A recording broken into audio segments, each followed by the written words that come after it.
Hello everyone. इस video में हम डिस्कस करेंगे क्लासिफिकेशन वर्सेस रिग्रेशन। जैसे कि मैंने इंट्रो वीडियो में आपको थोड़ा सा बता दिया कि क्लासिफिकेशन क्या होता है और रिग्रेशन क्या होता है, तो इसमें हम थोड़ा डिस्कस करेंगे क्लासिफिकेशन और रिग्रेशन थोड़ा ज़्यादा डिटेल में। ठीक है, तो सबसे पहले स्टार्ट हम करते हैं क्लासिफिकेशन के साथ। क्लासिफिकेशन में बेसिक क्या होता है कि अपना जो आउटपुट होता है वो बेसिकली क्या होता है, डिस्क्रीट वैल्यूज़ होता है। ठीक है, तो basically what do I mean by saying discrete values.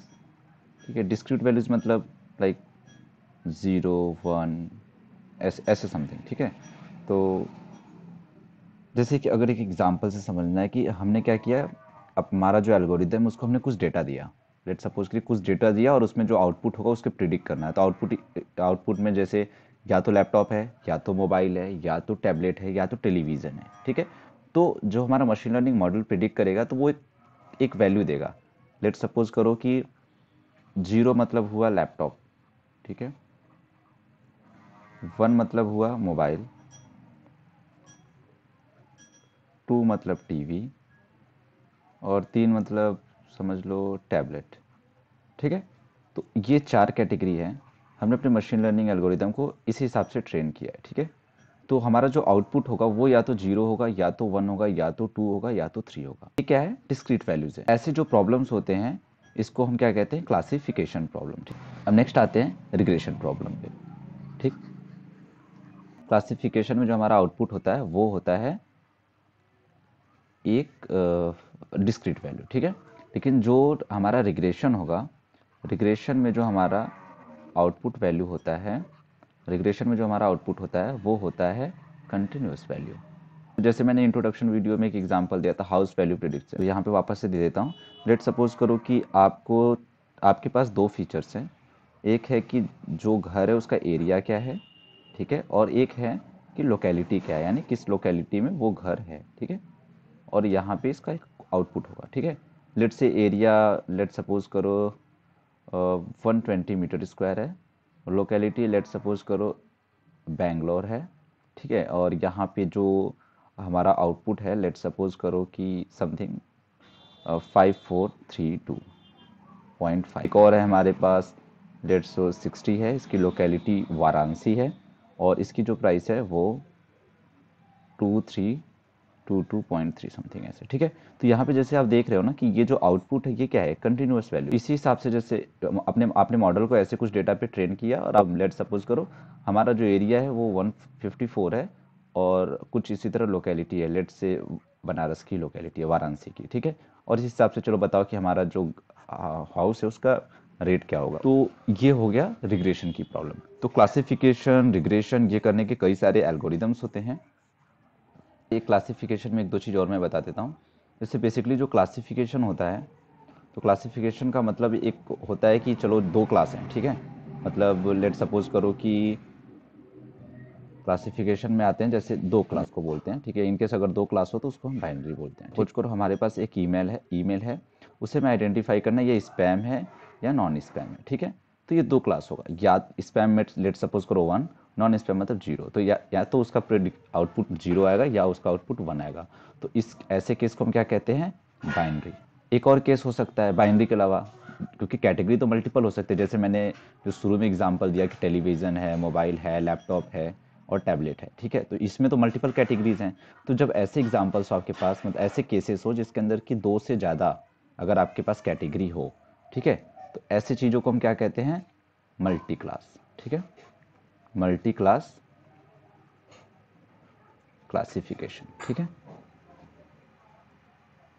Multi class classification के साथ एक मल्टी लेवल क्लासेस भी होता है। इसमें क्या है कि लेटेस्ट सपोज करो कि अगर उसको मैं बाइनरी में रिप्रेजेंट करूँ 1001।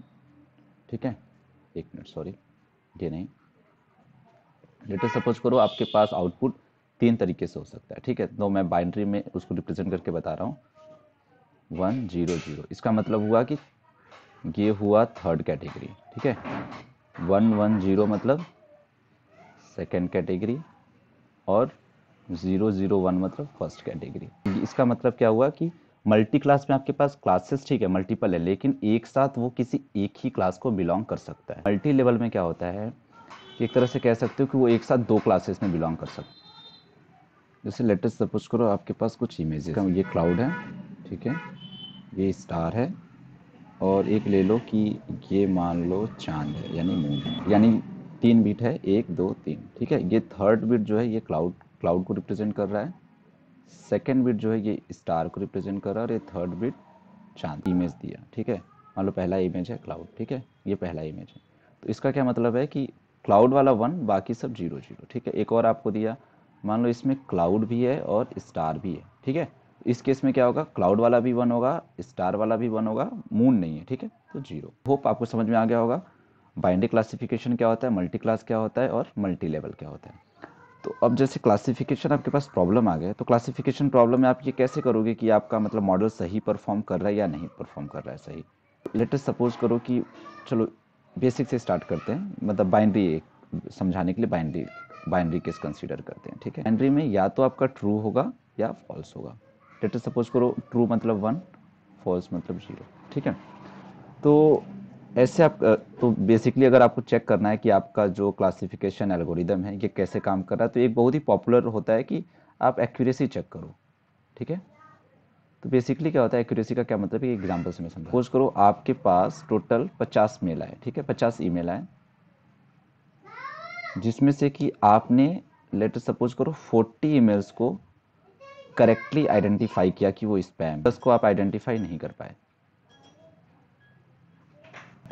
यानी एक तरीके से आपको 50 स्पैम ईमेल मिले थे, ठीक है। ये टेस्ट डेटा में आपको इतने 50 स्पैम ईमेल थे, इसमें से 40 को आपने करेक्टली आइडेंटिफाई कर लिया कि यार ये स्पैम है, लेकिन ये जो 10 है इसको आपने सही से आइडेंटिफाई नहीं कर पाए कि स्पैम है या नहीं। तो एक्यूरेसी का क्या मतलब होता है कि आपने ट्रू, ठीक है, ट्रू कितना किया डिवाइडेड बाई टोटल। तो आपने ट्रू कितना आइडेंटिफाई किया 40 डिवाइडेड बाई टोटल आपके पास कितने थे 50, यानी it is around, it is exactly 80%। तो इससे हम क्या करते हैं एक्यूरेसी निकालते हैं, और ये एक्चुअली क्लासिफिकेशन में काफ़ी यूज करते हैं। एक्यूरेसी के अलावा और भी चीज़ें होती है like F1 score, recall, precision. तो इसके लिए मैं एक सेपरेट वीडियो बनाऊंगा जिसमें कि बेसिकली हम सिर्फ यही जो मैट्रिसेस होते हैं कि कैसे आइडेंटिफाई करते हैं कि हमारा मॉडल सही परफॉर्म कर रहा है कि नहीं, उसके लिए मैं एक पूरा सेपरेट वीडियो बनाऊंगा। तो ये था कि क्लासिफिकेशन का, ठीक है। अब मान लो रिग्रेशन है, रिग्रेशन में कैसे पता चलेगा कि आपका एल्गोरिदम सही काम कर रहा है कि नहीं। तो जैसे क्लासिफिकेशन में तो चलो एक्यूरेसी था, तो इन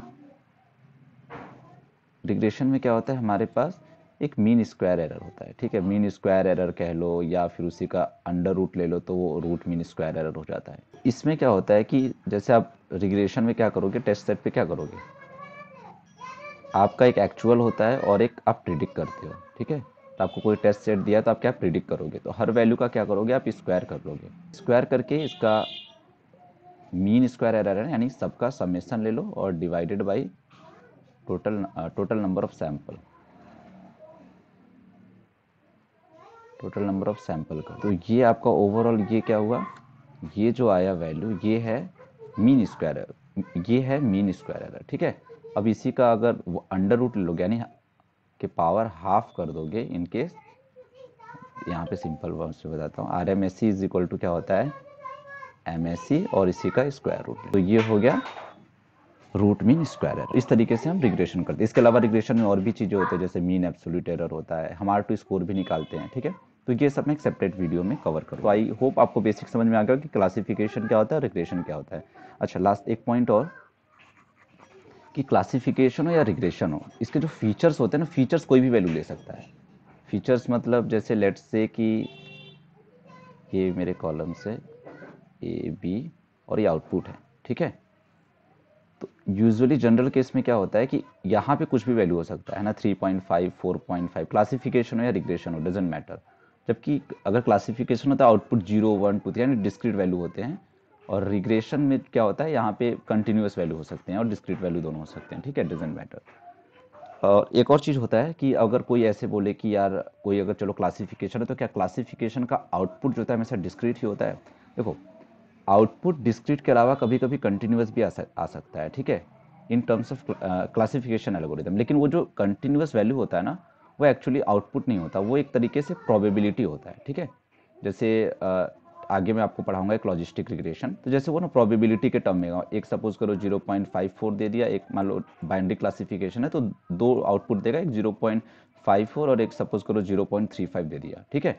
तो जिसका वैल्यू बड़ा है, यानी जिसका या तो जिसका वैल्यू बड़ा है, या ऐसे कर लो कि जिसकी वैल्यू 0.5 से बड़ी है, वो वाली हमारी सही क्लास होगी। यानी लेट्स से ये फर्स्ट क्लास है और ये जीरोथ है, ठीक है। तो किसकी प्रोबेबिलिटी ज़्यादा है? फर्स्ट क्लास की। तो यानी इसका जो एक्चुअल आउटपुट है वो हमारा 1 है। जब हमने एल्गो लगाया तो उसमें जो चीज़ दे रहा है वो क्या कर रहा है, उसका प्रोबेबिलिटी रिप्रेजेंटेशन हमें जस्ट शो कर रहा है, ठीक है। तो आउटपुट हमारा कंटिन्यूअस आ सकता है, बट वो अगर इनकेस अगर वो प्रोबेबिलिटी के टर्म्स में रिप्रेजेंट करे तो। अदरवाइज कंटिन्यूअस क्लासिफिकेशन में क्या होता है, हमारा आउटपुट डिस्क्रीट होता है, और रिग्रेशन में हमारा आउटपुट क्या होता है, कंटिन्यूअस होता है, ठीक है। कंटिन्यूअस या कहो कि चलो डिस्क्रीट भी, यानी लाइक डिस्क्रीट मतलब 1 2 3 भी आ सकता है ना, किसी का 1 2 3 भी आ सकता है, तो ये भी चलता है। और ये कंटिन्यूअस वैल्यू लाइक 3.5 4 5 वैल्यू, ठीक है। तो ये सब चलता है। आई होप आपको क्लासिफिकेशन और रिग्रेशन समझ में आ गया होगा। इनकेस अगर आपको कोई भी डाउट है तो प्लीज़ कमेंट बॉक्स में आप हमें अपने डाउट्स पूछ सकते हैं।